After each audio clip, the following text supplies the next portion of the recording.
panukalang lilikha na kagawaran para sa overseas Filipinos, isa sa mga prioridad ngayon 2021 kasama ang 20 pang panukalang batas. Panoorin po natin ito. Sertipikado na ni Pangulong Rodrigo Duterte bilang urgent ang Senate Bill No. 1949 na naglalayong bumuo ng Department of Overseas Filipinos. Kasama ito sa mga inilahad ni Senate President Vicente Sotto III na 20 priority bills para sa taong 2021 kung saan 8 rito ang isinulong mismo ni Senator Christopher Bongo. Ayon kay Go na siyang pangunahing may akda ng Senate Bill No. 1949, inaasahan kapag naisabatas, mapabubuti nito ang serbisyo at ang mga programa ng pamahalaan para sa mga Pinoy abroad.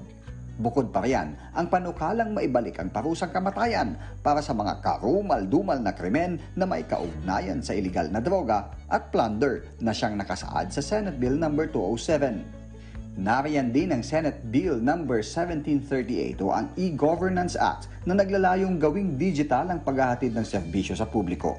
Co-author din si Go sa Senate Bill No. 1591 o ang Internet Transactions Act na nagsusulong naman ng e-commerce o digital trade. Kabilang din sa kailangang iprioridad ng Kongreso ngayong taon ang Military and Uniform Personnel Services Separation, Retirement and Pension Act na nakasaad sa Senate Bill No. 1419 para maisaayos ang kasalukuyang pension at retirement pay ng mga men in uniform. Nakabinbin rin ang panukalang batas para sa pagtatatag ng Medical Reserve Corps na kapag panahon ng emerhensiya ay kukunin ang serbisyo ng mga nagtapos sa mga health-related na kurso kahit wala pang professional license siyang nakasaad sa Senate Bill No. 1451. Ganun din ang Senate Bill No. 203 o ang National Housing Development, Production and Financing Act na nagsusulong na magkaroon ng abot-kayang housing finance system sa bansa. At ang Senate Bill No. 1411 o ang Expanded Solo Parents Welfare Act na mag-aamyenda sa Republic Act No. 8972 o ang Solo Parents Welfare Act of 2000 upang madagdagan ang mga benepisyo ng nasa 14 na milyong solo parents sa bansa. Ako nangako ako sa taong bayan noon pa man.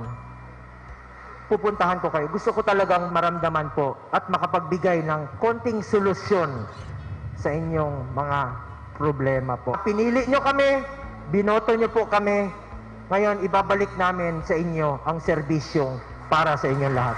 Pagtitiyak naman ni Go na kahit magiging abala siya sa Senado ngayong taon, tuloy pa rin ang kanyang pag-iikot at ng kanyang outreach team sa iba't ibang panig ng bansa para sa tuloy-tuloy na paghahatid ng tulong sa mga nangangailangan.